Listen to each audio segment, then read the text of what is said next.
Olá, tudo bem? Eu sou o professor Fabrício Machado e hoje nós vamos conversar nesse webinar sobre a ortodontia interceptiva, né? Quando é necessário e quando é oportuno a gente fazer alguma intervenção ortodôntica em um paciente em crescimento, ou seja, no paciente infantil.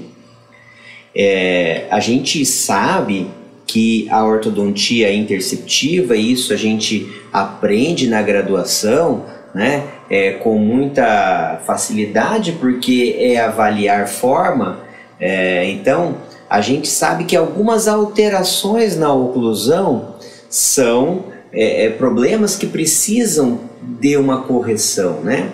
Então, a gente vai falar aqui da mordida cruzada posterior, mordida cruzada anterior, mordida aberta anterior, a perda precoce de dentes descidos, um overjet excessivo e a questão do apinhamento.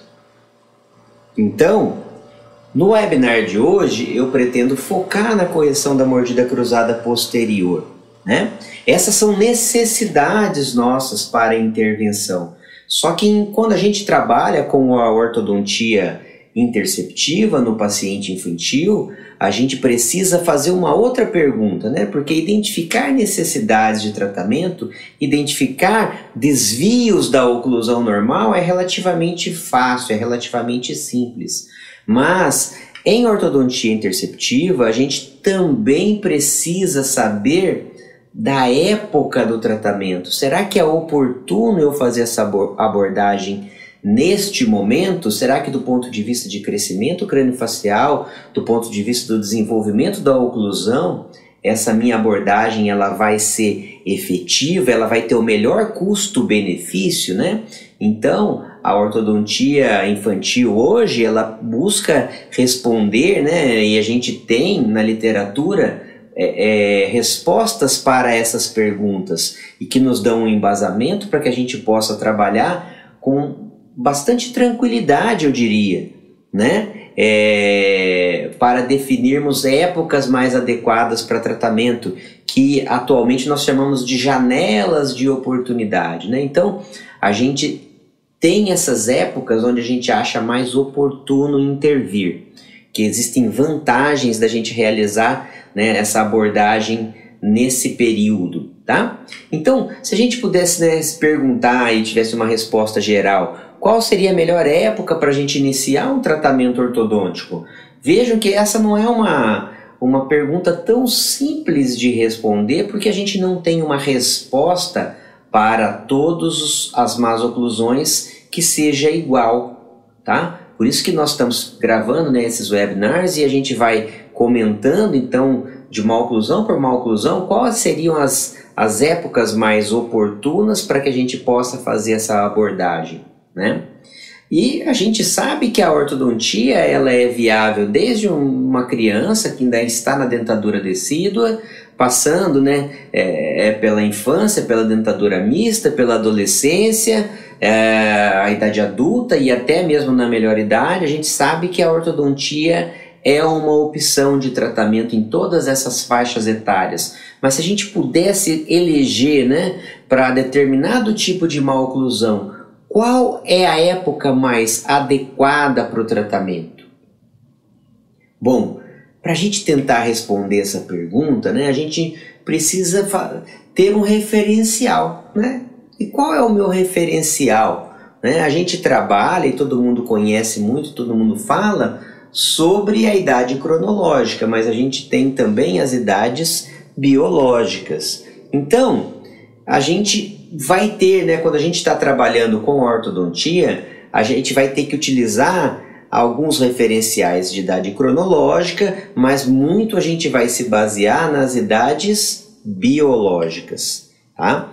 Então, a gente tem um referencial, né, sobre idade cronológica, porque é muito difícil a gente conseguir alguma idade biológica que nos indique a questão psicológica de quando uma criança está preparada para iniciar um tratamento ortodôntico, né? Então, a gente tem, e essa não é uma regra muito rígida, mas a gente tem como idade cronológica ali a idade em torno dos 5 anos de idade, onde as crianças já têm um entendimento razoável para entender, para compreender um tratamento ortodôntico e para ter uma cooperação adequada.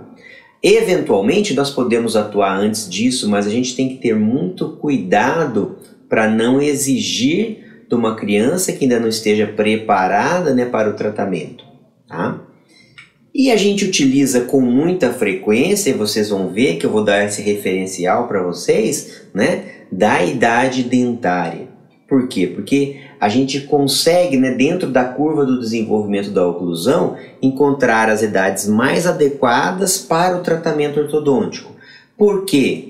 Pelo apoio, pela ancoragem, né, que é o apoio que a gente sempre fala que a gente precisa dos dentes, né? Então, quando eu uso a idade dentária entre dentes descidos e dentes permanentes, eu tenho um referencial adequado para saber quando uma raiz de um dente descido vai dar um suporte adequado para fazer uma expansão, quando ela não vai dar, né? Então a gente tem esse referencial da idade dentária que a gente utiliza bastante, né?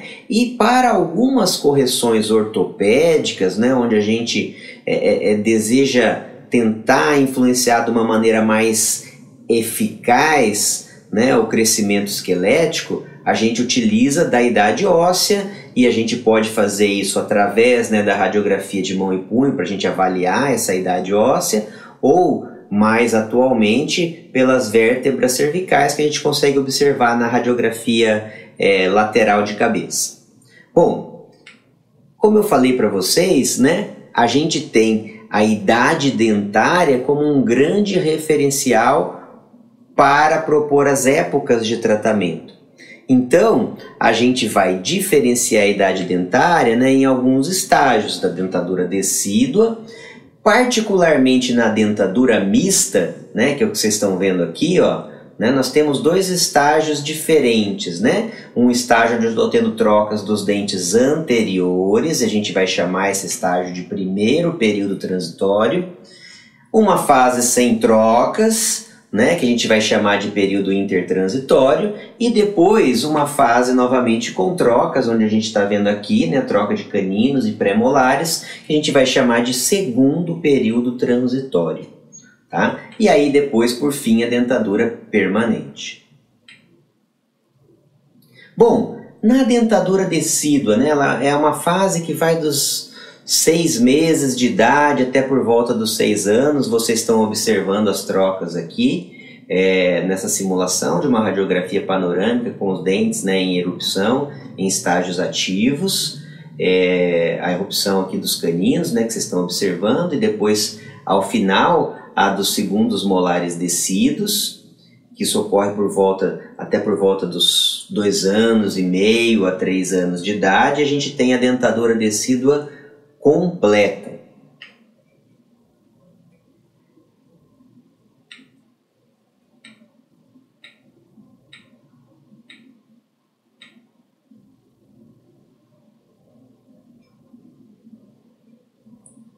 Então nós temos aqui, né, nessa animação, né, a erupção dos incisivos descidos, depois dos primeiros molares descidos, a gente pode acompanhar, né, depois dos caninos descidos, em torno de 1 ano e meio a 2 anos, e depois dos 2 anos a 2 anos e meio, né, ou até o final de completar os 3 anos de idade, a gente tem os segundos molares descidos já em oclusão, e a gente tem a dentadura decídua completa, tá? Essa é uma fase, né, a dentadura decídua, onde ela vai durar aproximadamente dos 6 meses a 6 anos de idade, né? E é uma fase onde a gente não tem um manejo tão tranquilo das crianças para a ortodontia, né? Então, normalmente a gente vai fazer um aconselhamento em relação aos hábitos que devem ser desestimulados, né? A partir de 2 anos de idade, né, nos casos de persistência de hábito, a partir de 2 anos de idade, a gente vai focar, né, na criança abandonar hábito de chupeta, de dedo, né? E podemos fazer alguns procedimentos preventivos para evitar o deslocamento da mandíbula, principalmente, né? Com alguns procedimentos que não exijam tanto a cooperação da criança, tá? E geralmente a partir de 5 anos de idade, vocês lembram quando eu falei da idade cronológica, né? Aí a gente pode já começar a realizar alguns procedimentos, né, interceptivos, até mesmo com aparelhos fixos. E dentro desses procedimentos, né, o que a gente vai focar no webinar de hoje é em relação ao tratamento da mordida cruzada posterior, tá? Então, por que é necessário, né? Por que é necessário corrigir precocemente a mordida cruzada posterior? Então, vocês estão vendo aqui nesse caso, né, que eu tenho uma mordida cruzada posterior unilateral direita, né? O lado direito aqui, vocês estão vendo aqui, ó, ele está cruzado, né? E o lado esquerdo não está cruzado.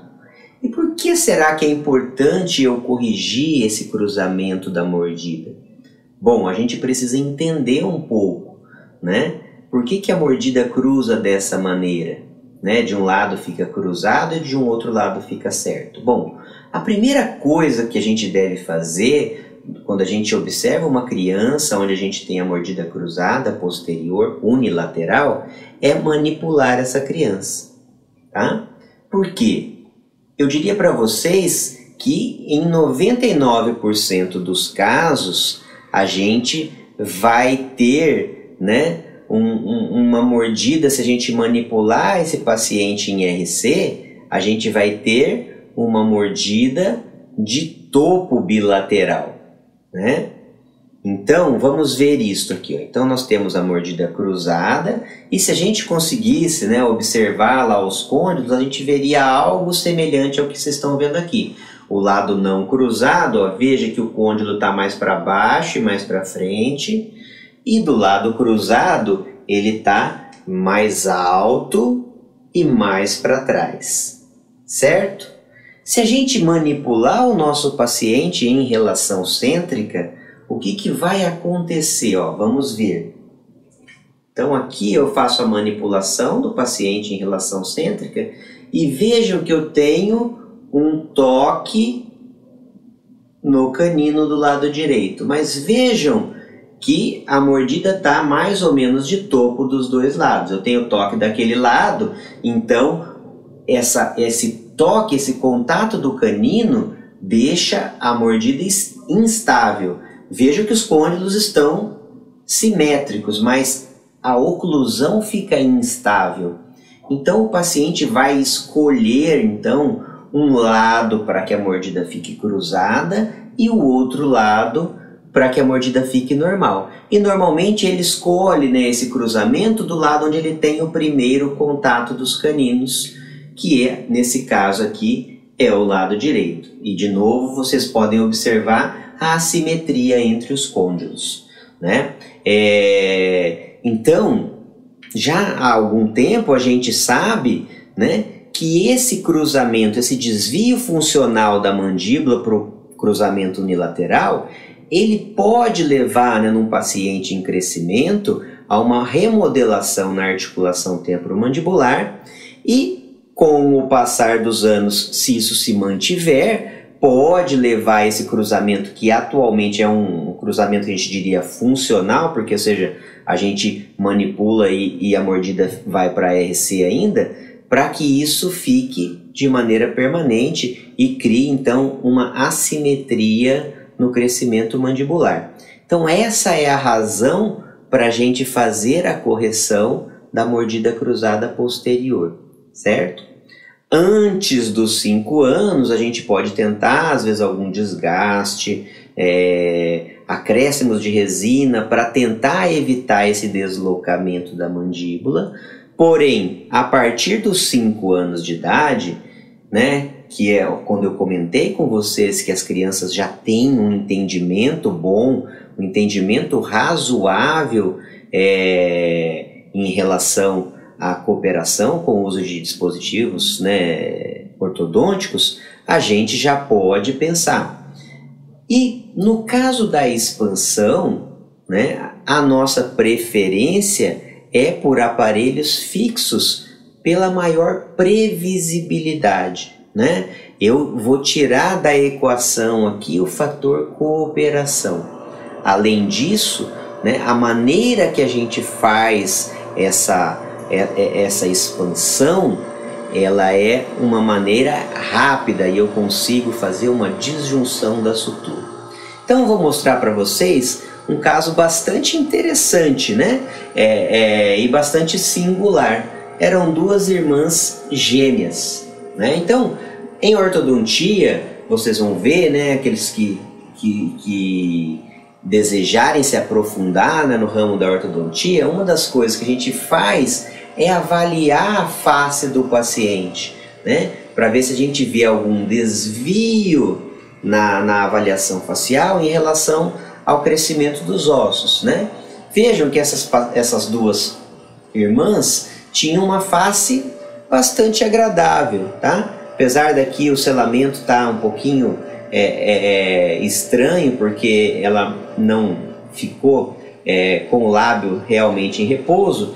Aqui a irmã já ficou, né? Então, mas as faces eram muito semelhantes, porque eram gêmeas univitelinas, tá?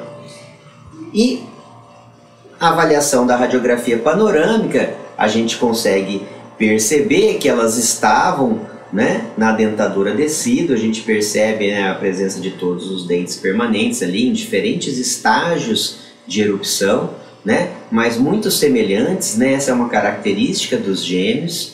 Mas o que eu gostaria de enfatizar com vocês, prestem atenção aqui então nas fotografias clínicas das duas pacientes.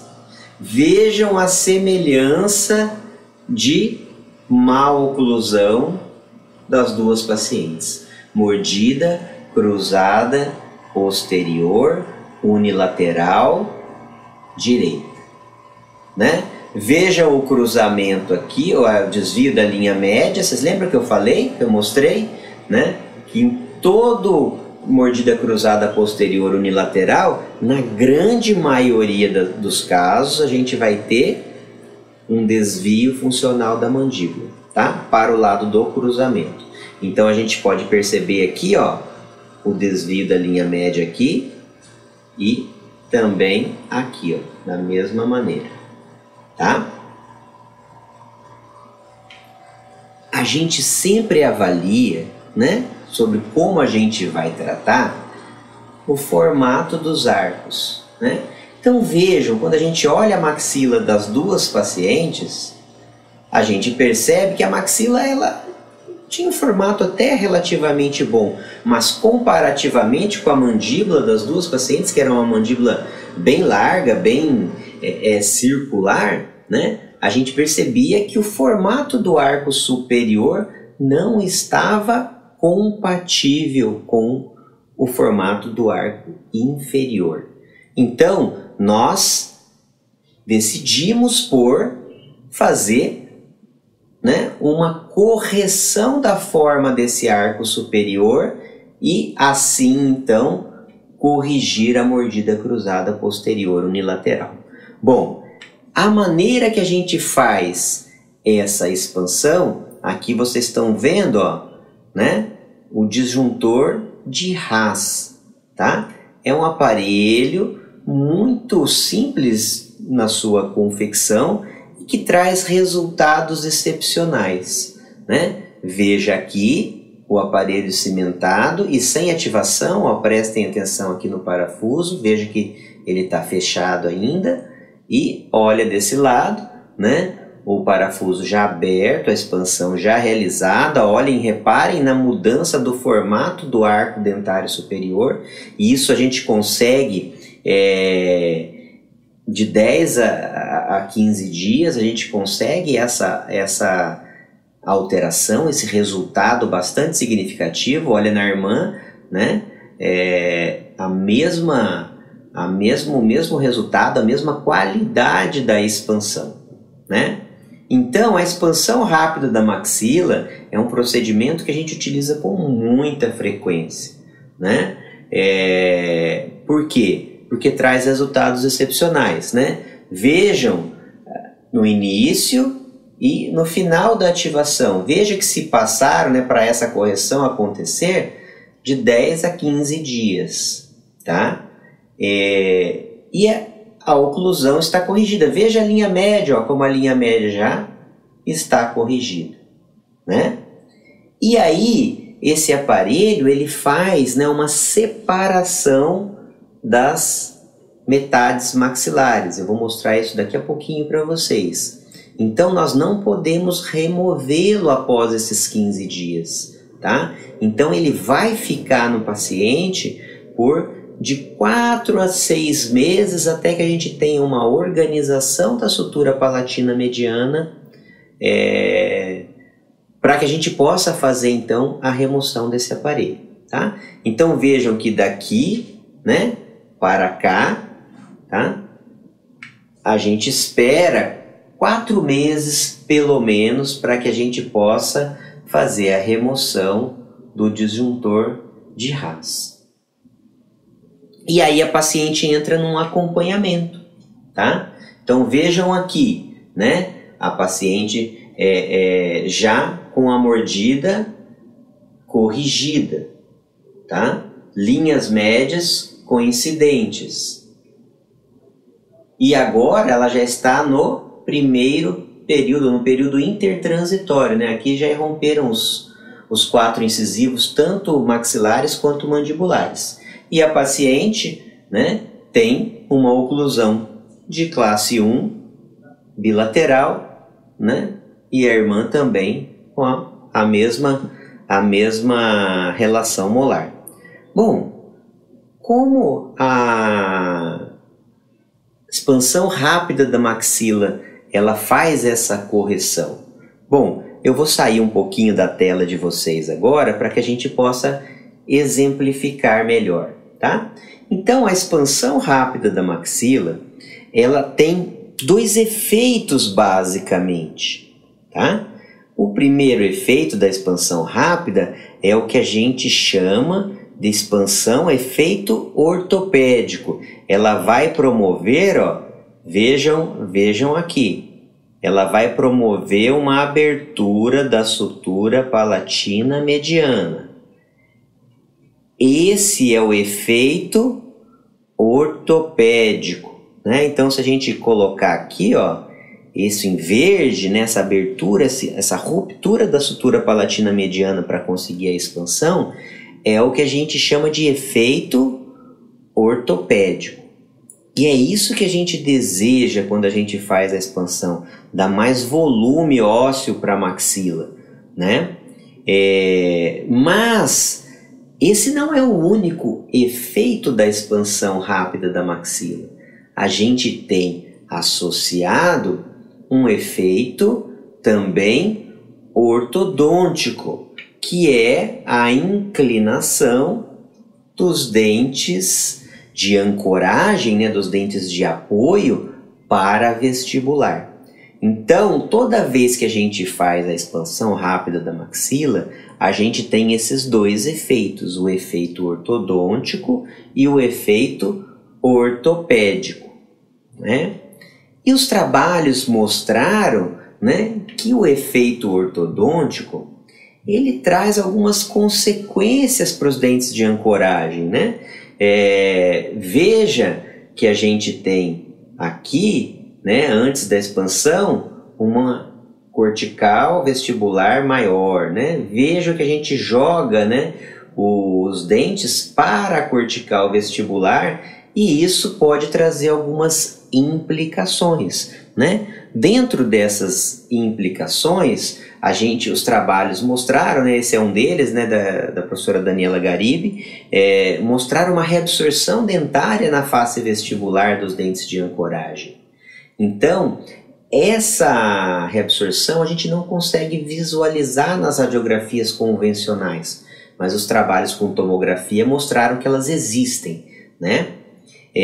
A gente também tem uma diminuição da espessura da tábua óssea vestibular. E a gente tem também um aumento do risco, né, de deiscências ósseas. Então, há um risco aumentado de recessão gengival. né, para os pacientes que têm normalmente já, antes de fazer a expansão, uma tábua óssea vestibular fina. Bom, então nós vemos que o efeito ortodôntico da expansão rápida pode trazer algumas consequências indesejáveis para os dentes de ancoragem, né? E agora que eu gostaria de enfatizar com vocês a questão da oportunidade, né? Então, na dentadura decídua, no final dela e no início da dentadura mista, nós temos a oportunidade de fazer essa expansão apoiando, né, o nosso aparelho expansor apenas em dentes decíduos, tá? É isso que esse trabalho aqui mostrou. Então, esse trabalho de 2014, também com a tomografia computadorizada, veio a enfatizar uma das vantagens da gente executar a expansão rápida da maxila no início da dentadura mista, né, ao final da dentadura decídua, que é o apoio nos dentes decíduos, tá? Vejam que é um trabalho com tomografia, né, que avaliou a expansão rápida da maxila realizada na dentadura mista precoce. E eles encontraram, né, que o procedimento da expansão rápida foi viável, né, no início da dentadura mista, com boa estabilidade e tendo um efeito ortopédico maior. Ou seja, quando a gente realiza a expansão rápida da maxila precoce, o efeito ortopédico que a gente consegue é bem maior do que o efeito ortodôntico. E isso, ao longo da idade do paciente, vai mudando esse balanço, né? Mas a principal vantagem é que a gente consegue fazer essa expansão apoiando apenas em dentes decíduos. Então, todos os efeitos colaterais da expansão rápida vão acontecer apenas nos dentes decíduos, que são dentes que já vão ser substituídos por dentes permanentes. Então, a dentição permanente não tem nenhum efeito colateral quando a gente realiza a expansão rápida nessa faixa etária. E essa é a grande vantagem, né? Por isso que a gente fala que é uma grande janela de oportunidade para a gente fazer a expansão nessa faixa etária. Então, voltando ao nosso caso, depois das duas gêmeas, né, o que a gente manteve, né, as duas pacientes em acompanhamento na dentadura mista, né, com a oclusão já corrigida, depois na dentadura mista no período intertransitório, com a oclusão já corrigida, depois no segundo período transitório, também mantém-se a correção da oclusão, e ao final, na dentadura permanente, tá, a gente manteve a estabilidade da correção conseguida com a expansão rápida da maxila. Então é um procedimento muito seguro, muito tranquilo para a gente se realizar. É claro, precisa conhecer a técnica, precisa saber como fazer, precisa ter um certo domínio, mas depois que se adquire esse domínio, é um procedimento muito seguro para se realizar e com enormes benefícios, né? O custo-benefício da expansão rápida na dentadura, no final da dentadura decídua, início da dentadura mista, é um procedimento inquestionável, né? Então, nesse primeiro webinar que eu gravei, eu queria destacar, né? Foi um prazer a gente fazer esse webinar. Pretendemos fazer alguns outros aí para poder demonstrar, né? Nós estamos iniciando um curso de especialização em ortodontia agora em março de 2024 pelo IOA Maringá, com uma estrutura muito boa, muito interessante, né? Com uma proposta nova aí de especialização, né? Eu tenho dado curso de especialização há quase 20 anos, né? E a gente buscou renovar, né, e repensar esse curso de especialização com bastante coisa em termos de ortodontia digital, planejamentos digitais, planejamentos, né, voltados para a cirurgia ortognática, planejamento com, né, tratamentos com alinhadores ortodônticos, que é uma tendência da ortodontia moderna. Então, aguardo vocês né? Aqueles que se interessarem, entrem em contato com a gente para que a gente possa dar início em março de 2024 aí, nesse curso pelo IOA Maringá. Muito obrigado.